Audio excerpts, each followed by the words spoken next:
Hey everyone, welcome back to the podcast. I'll keep this short and sweet. This is my special birthday eclipse transmission. It didn't end up being the transmission I wanted, but I'll release that tomorrow. That has nothing to do with the eclipse. Today is a special part 3. Before we get into it, the one and done and never going to come again birthday special that I was talking about is in the show notes. Anything you're going to want to know about that is in the show notes. Check that out. 8 total spots available. Runs out on 9/13, or when they go, I'll also be advertising that to my list and to my other podcast. $88 birthday special. If you want to know what it is and what it's not, check out the link below. Let's get into this episode. At the time this drops, we are actually going to be at the moment of the eclipse. I didn't plan that, but that's how 2025 wants to be. And this eclipse, there's some extra details that I put in here. I didn't put in the other stuff. And also wanted to let you know that not only is this a near perfect Saros cycle eclipse, which is very rare, but also it is a very long eclipse. It is about 5 hours. Some people say that the higher the potency, the longer it lasts. I don't know if that's true or not. Take my information and run with it. Thank you for being part of whatever this was for the last 4 years. We go in a new direction after this.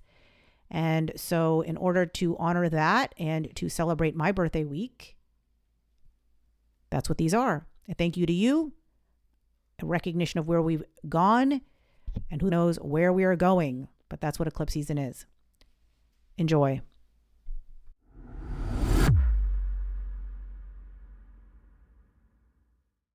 Hey everyone, welcome back to the podcast. I am recording this in my phone, sitting outside, and I can see the moon staring at me. This will be a quick transmission because I just got back from the store and I got ice cream in the car. And you know how that goes. So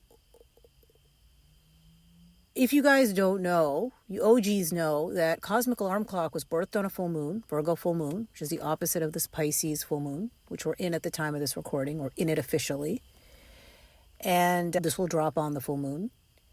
And there's a lot of double energy. So I was going to drop an episode today. I might drop a double episode. This would be the second part. And then I'm going to drop a double episode on 9/9. Gemini is the sign of the twins, if you didn't know that.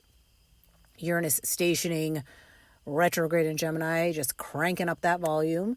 And I always used to get my transmissions on the full moon. And that's why I never tried to do this like month ahead bullshit, because I knew that was commercially viable, but it didn't really suit the energies.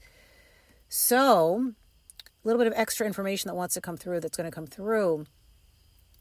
If I haven't already mentioned it, Mercury is extra strong right now. So we've got Gemini, which is ruled by Mercury. We're in Virgo season, ruled by Mercury. We're in the Virgo moon cycle, ruled by Mercury. Mercury is in Virgo. And the upcoming eclipse, the full eclipse, the solar eclipse is going to be in Virgo. It's about Virgo up the ass as you can get. And I'm a Virgo, right? And so I'm allowed to say this. Virgo is a pain in the ass, right? They're perfectionist. They worry a lot. They're detail-oriented. They can be critical. And we can be our own worst enemy. And last time I was talking about experimentation and creativity. And we all know that the biggest enemy of creativity is perfectionism. Nothing will shut down creativity over criticism, over perfectionism.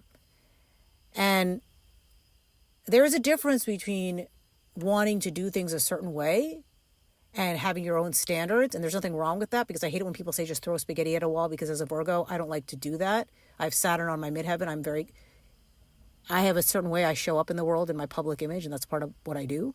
But there's a difference between perfectionism for what is your standard is different than perfectionism because you're afraid of criticism of other people. And that's what I want you to be able to discern. Virgo is discernment.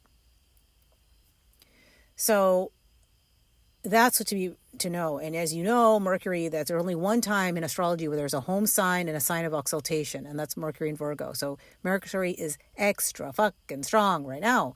So the mind is going right now. So just let it go. Pisces is a great time to just let it go. Get a salt bath in, lean into spiritual ritual. Do all, if organizing shit and taking care of stuff helps you, that helps me, do that.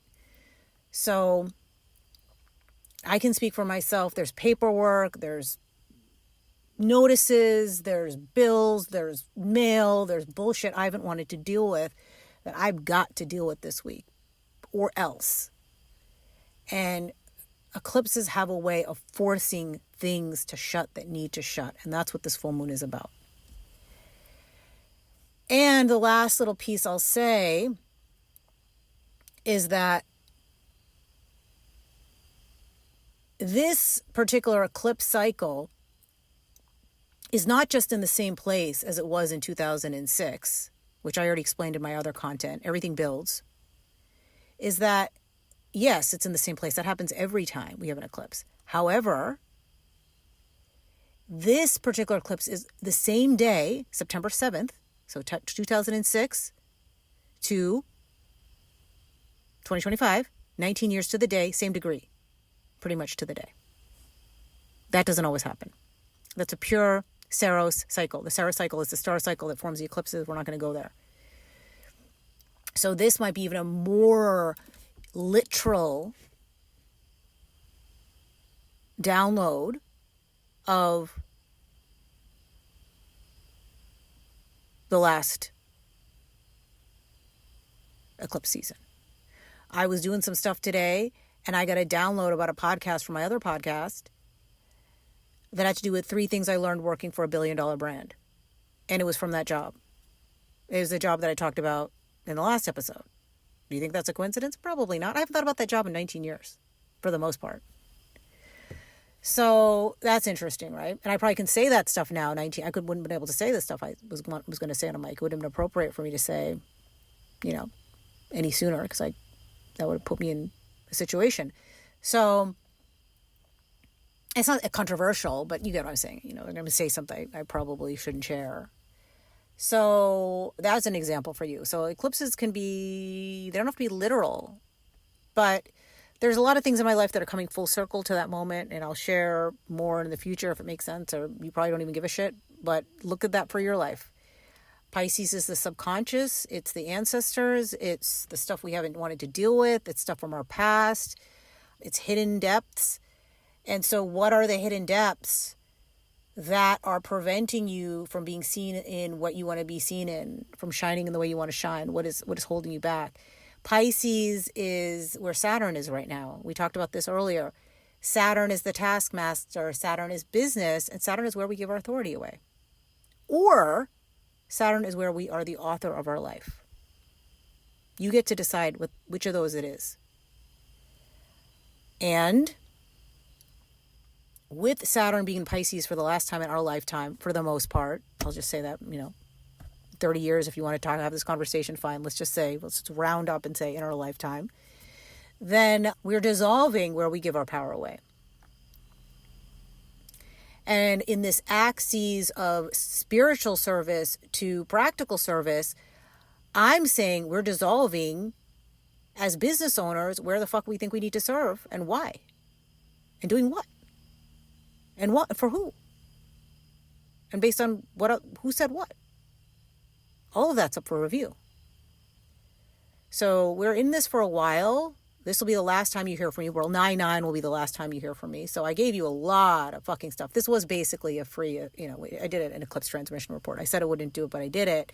And then I don't know what's going to happen after this with this, because I have to take a step back and say, here's the thing. Uranus is not in Gemini until May.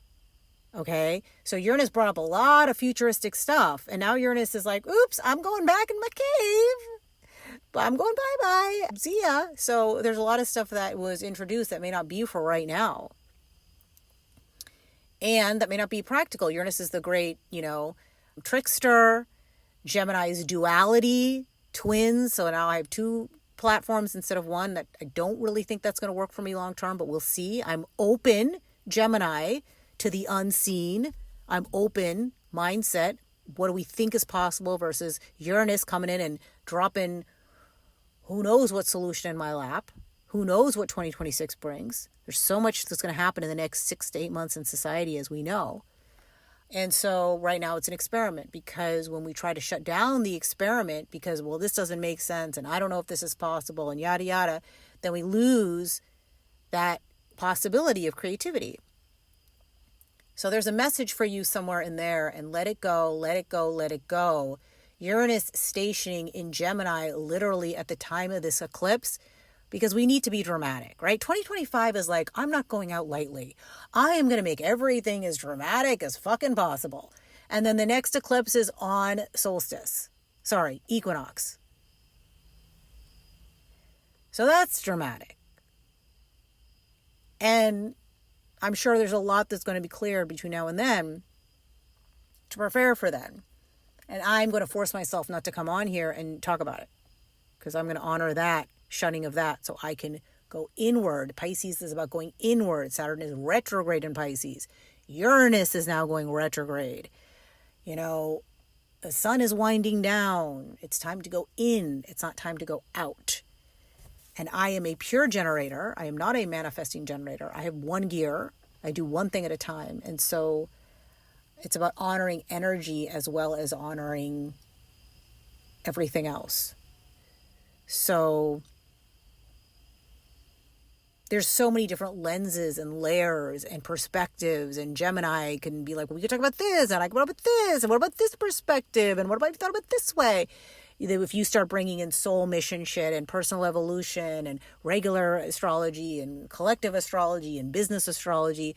But I threw a lot of examples at you and a lot of shit at you over the last 3 to 4 episodes, and you're going to figure out for yourself what is a message for you in there. Organize, digest, assimilate, clear, process, release, let go.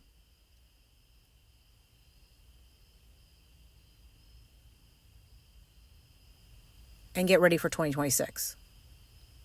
I'll see you then.